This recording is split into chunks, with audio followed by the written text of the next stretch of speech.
You know that sinking feeling when you have a top-tier broadcast camera And and notes have to plug it into a standard conference room TV. yes, exactly, and they just absolutely refuse to talk to each other. You got all this expensive gear, but you're stuck. Right, because one speaks professional broadcast and the other speaks, well, consumer. Consumer. Yeah. It's rough.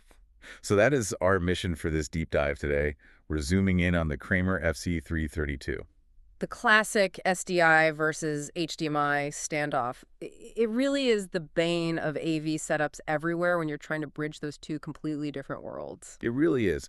We pulled the technical specs and feature lists over from HDTVSUPPLY to figure out if this little box is the actual bridge we need or just another dongle to lose in a gear bag. Well, looking at the specs, I mean, calling it a dongle might be underselling it a bit. This is a high-performance format converter. Okay, so a bit more robust then. Definitely. Its entire job is taking those professional SDI signals, so the raw, uncompressed video used in TV studios, and translating them for standard HDMI displays without dropping a single pixel rate. So mechanically, what is actually happening inside the chassis there? It's performing a real-time translation.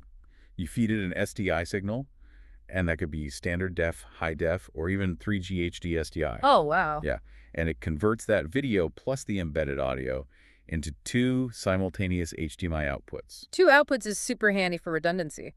But looking at the input side on the spec sheet, there's a feature called the looping input on the BNC connector.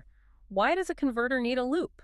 That is arguably the most critical feature for a professional workflow, honestly. Yeah. Usually a converter is a dead end.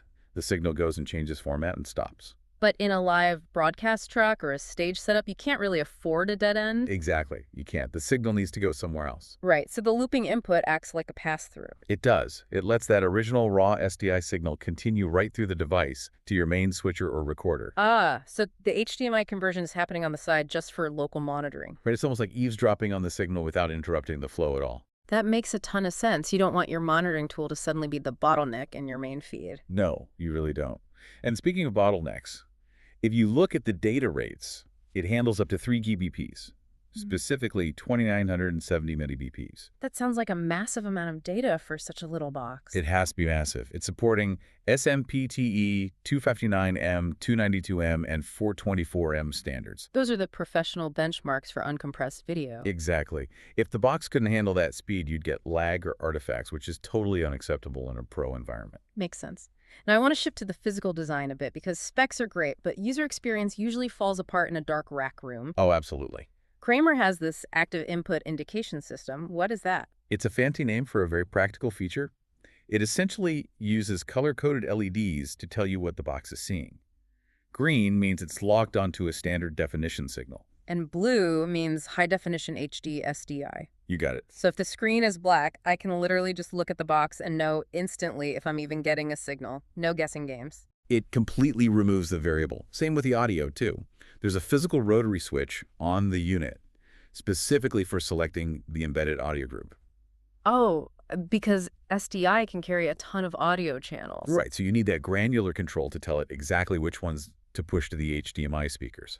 And they somehow fit all of this into the compact Digitools form factor. It's tiny, roughly 12 by 7 centimeters. The size is very strategic. You can actually rack mount 3 of these units side by side in a single 1U rack space. That's incredible. Yeah, when you're paying for real estate in a server, rack density saves a lot of money.